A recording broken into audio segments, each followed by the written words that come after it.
최근 넷플릭스의 오징어 게임 2가 정말로 화제가 되었죠. 그런데 소름돋게도 우리들 기억 속에 사라진 프로그램이 있죠. 바로 공중파 각 방송사들의 한 해 활동을 마무리하는 연예대상 프로그램들. 올해는 정말 방송한 줄도 몰랐다는 반응이 대다수였습니다. 그리 오래되지 않은 한때에는 시청률이 20%를 넘나들 정도로 온 가족이 한자리에 모여서 올해는 유재석이 탈까 강호동이 탈까 그런 손에 땀을 쥐는 명승부 경쟁을 보는 재미가 있었는데, 그런데 최근 연예대상 프로그램들은 평균적으로 시청률이 5%도 안 나오는 반의 반토막이 난 모습을 보이고 있습니다.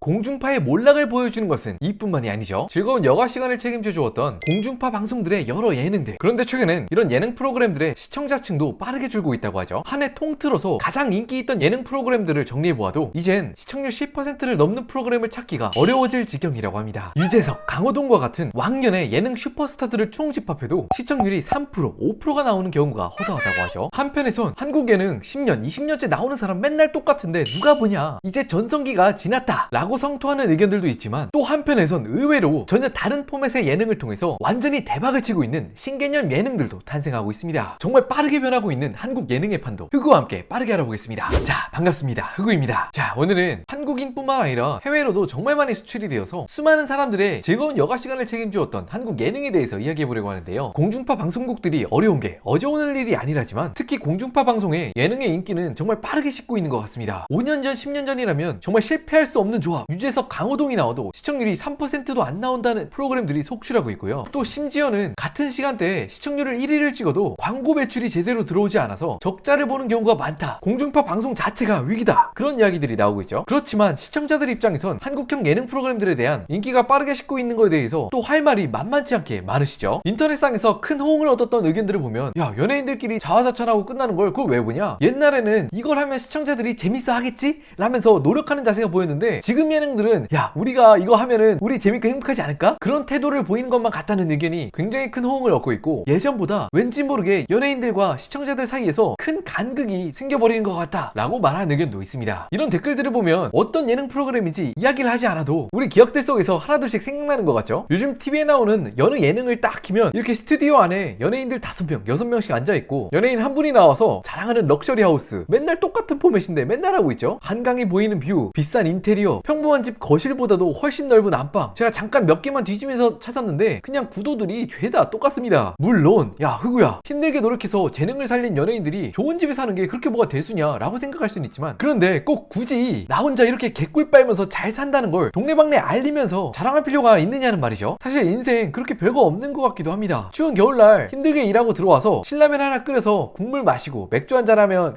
이게 인생이지 싶다가도 TV를 딱 틀었는데 연예인들이 방송 출연료로 상상도 못할 돈을 벌면서 이렇게 평범한 삶보다 훨씬 더 말도 안 되게 호화스러운 삶을 사는 걸 보면 왠지 모르게 잘 살고 있던 나의 모습도 초라해 보이고 내가 뭐 부족한가 하는 생각이 들게 마련인데, 이런 프로그램들을 보면 당장의 재미는 있지만 TV를 끄면 왠지 찝찝한 마음이 들고 그런 게 사실이거든요. 한국 예능의 전성기라고 불리는 그때는 어땠냐? 이분들이라면 미슐랭 3스타나 호텔에서만 삼시세끼를 먹어도 되는 사람들인데 1박 2일 무도에 출연할 때만큼은 보상으로 있는 꼴랑 라면 하나 먹겠다고 흙탕물에서 뒹굴고 자기들이 먼저 나서서 게임 만들고, 또 자기들끼리 벌칙 세워서 날도 추운데 물 안으로 입수하고, 한여름에도 뛰어다니면서 아득바득 예능 안에서 이기려고 하고 우리 시청자들한테 조금이라도 더 큰 즐거움을 주고자 노력하는 모습이 브라운관 밖에서도 정말 리얼하게 느껴졌죠. 반면 최근 예능들의 모습은 어떤가요? 연예인들이 스튜디오에 4-5명씩 앉아서, 물론 이것도 어려운 일이시겠지만 좋은 집에 사는 연예인 가구 자랑, 인테리어 자랑, 뷰 자랑, 돈 자랑, 인맥 자랑, 맨날 똑같은 사람들이 나와서 똑같은 포맷을 보여주는데 시청자들이 점점 떠나는 건 당연한 일이 아니겠어요? 이런 시청자들의 반응은 데이터로도 확실하게 나타나는데, 공중파의 몰락이 본격적으로 거론되던 2020년과 비교해보아도 당시엔 시청률이 10%가 넘는 예능을 심심치 않게 발견할 수 있었는데, 지금은 1년 전체를 뒤져야 3개, 4개 정도를 꼽을 수 있을 정도라고 합니다. 특히 예능의 파이가 줄고 있는 것이 가속화되고 있다고 하는데요. 같은 기간 공중파에서 드라마의 평균 시청률 감소가 25에서 30%, 뉴스 프로그램이 20에서 25%, 또 스포츠 중계가 10에서 20%라고 하는데, 예능 프로그램의 시청률의 감소는 가장 두드러지게 나타나고 있죠. 시청자들이 예능을 안 보는 게 아니라 단지 공중파에서 보는 게 아니다, 요즘 같은 시대에선 OTT에서도 정말 많이 본다 라고 생각할 수 있지만, 국내 예능 방송들을 주로 볼 수 있는 국내 OTT 회사들의 점유율이 많이들 아시겠지만 정말 충격적이게도 넷플릭스 한 회사에 다 더해도 안 된다는 꽤나 충격적인 통계는 아마 많이 보셨을 것 같습니다. 옛날엔 공중파에서 틀어주는 드라마나 예능을 봤던 게 국내 시청자층이었다면, 최근엔 넷플릭스 오리지널 영화나 드라마 등의 시청 점유율이 굉장히 빠르게 올라가고 있죠. 그나마도 이런 점유율을 유지할 수 있었던 건 티빙이나 웨이브와 같은 회사가 이게 말이 되나 싶을 정도로 엄청난 영업이익 적자를 감수하면서 멤버십 가격을 싸게 유지하고 점유율을 뺏어 오려고 아득바득 노력하고 있기 때문에 이 비율이나마 유지되고 있다는 게 참 소름이죠. 또 바로 며칠 전에는 국내 OTT 업계에 그야말로 핵폭탄 같은 소식이 있었는데, 바로 내년부터 SBS에 실리던 새 드라마, 예능, 교양 프로그램을 국내 OTT뿐만 아니라 넷플릭스에서도 곧바로 볼 수 있게 계약을 체결했다죠. 시장 반응은 상상 이상으로 뜨거웠습니다. SBS 주가가 이틀 연속으로 상한가를 쳤고, 국내 예능이나 방송들이 마지막 동아줄이었던 티빙이나 웨이브와 같은 국내 OTT 회사들은 사실상 사형 선고가 내려진 게 아니냐, 만약 이들이 상장사였다면 며칠 연속으로 한가를 맞았을 엄청난 소식이었습니다. 결국 또다시 넷플릭스 천하가 되는 거 아니냐 하는 이야기를 많이 하고 있죠. 국내 OTT 산업에 대한 정리도 영상으로 정리할 기회가 있을 텐데, 이렇게 적자 일색인 국내 OTT 회사들이 구조조정이 된다면 이쪽 판도가 어떻게 될까 싶기도 합니다. 그럼 이렇게 국내 예능 프로그램들이 설 수 있는 공중파나 플랫폼들이 망가지고 있다고 해서 국내 예능 프로그램들의 맥이 끊기고 있는 거냐? 한국인들 역시 위기에 강한 민족들이죠. 이렇게 침몰하는 배에서 얼른 뛰어내려서 유튜브라는 새로운 판에서 전혀 다른 새로운 포맷으로 각자의 길들을 개척하고 있습니다. 새로운 유형의 예능이 어떻게 이렇게 빠르게 성공을 거둘 수 있었나 살펴보았더니 노빠꾸 탁재훈과 같은 프로그램이 그 대표적인 예죠. 일본의 인기 AV 여배우 오구라 유나가 우리들의 상상력을 아주 강렬히 자극하는 도구인 수갑을 가져 나와서 즉흥적으로 탁재훈에게 수갑을 채웁니다. 뭐 하려고 하는 거지? 이런 모습들은 이전에 한국 예능들에선 절대로 상상할 수도 없었던 장면이죠. 또 다른 방송에선 연예인 예원씨가 나와서 예전에 정말 전국적으로 화제가 되었던 이태임씨와의 불화를 소재를 가지고 재밌게 멘트를 치는 장면도 나왔었는데, 정말 이런 장면들은 공중파 예능에선 기획하고 보여주기 정말 어려운 장면이 아니었을까 싶은데 정말 유튜브니까 가능한 게 아니었나 싶습니다. 이렇게 유튜브판에서 새롭게 성공한 예능들의 공통점들을 정리해보면 이전에 볼 수 없었던 참신한 포맷을 가지고 이걸 전혀 대본이라고 생각할 틈도 없이 사이다 멘트들을 돌직구로 꽂아버리는 그런 모습들이 우리 시청자들이 열광하고 있는 게 아닌가 싶기도 합니다. 허구한 날 나왔던 돈자랑 집자랑보단 확실히 이런 모습들이 더 보고 싶고 재밌긴 하죠. 이른바 공중파 케이블 방송에서 시청자들이 떠나는 코드 커팅 현상은 한국뿐만이 아니라 미국에서도 굉장히 빠르게 진행이 되고 있는데, 바로 몇 달 전이었죠. 사상 처음으로 이런 넷플릭스나 유튜브와 같은 스트리밍 플랫폼의 시청 시간이 케이블 TV 시청률을 뛰어넘는 기념비적인 사건이 발생했다고 합니다. 앞으로는 계속해서 유튜브나 넷플릭스와 같은 새로 다른 포맷들이 살아남는 시대가 되지 않을까 싶은데, 특히 유튜브는 기존에 있는 방송국들이 절대로 따라올 수 없는 날 것 그대로의 정말 솔직한 방송들이 올라올 수 있다는 점에서 경쟁이 되질 않는 것 같습니다. 그럼 이 상황에서 공중파 예능 방송들이 다시 한번 인기를 찾으려면 어떻게 해야 되냐? 얼마 전에 넷상에서 화제가 되었던 두 인기 유튜버 간의 싸움이 정말로 큰 화제가 되었는데, 바로 이 포맷의 훨씬 더 상위 버전, 한국인들의 단골 술안주 김동현 대 강호동이 입으로만 싸우는 게 아니라 진짜 격투 경기장 안에서 한판 붙는 겁니다. 와, 이거 하면 진짜 시청률 10% 20% 찔 것 같은데, 다만 둘 다 모두 잃을 게 너무 큰 방송인들이라 정말 쉽게 성사되진 않겠죠. 그런 게 유튜브의 장점이 아닌가 싶습니다. 정말 잃을 게 없는 사람들, 가진 게 없는 사람들, 그런 사람들이 상상도 할 수 없었던 참신한 컨텐츠를 가지고 우리들을 재밌게 해주기 때문에 정말 이 녀석이 없었을 땐 심심해서 어떻게 살았나 싶기도 합니다. 오늘은 한국 예능 방송의 빠른 트렌드 변화에 대해서 이야기해보았습니다. 이에 대해서 덧붙이실 생각이나 또 반대되는 의견이 있다면 하단에 댓글을 통해서 남겨주세요. 또 하단에 구독하기 버튼을 누르시면 조만간 또 재미난 영상을 소재로 삼아서 인사드릴 수 있도록 하겠습니다.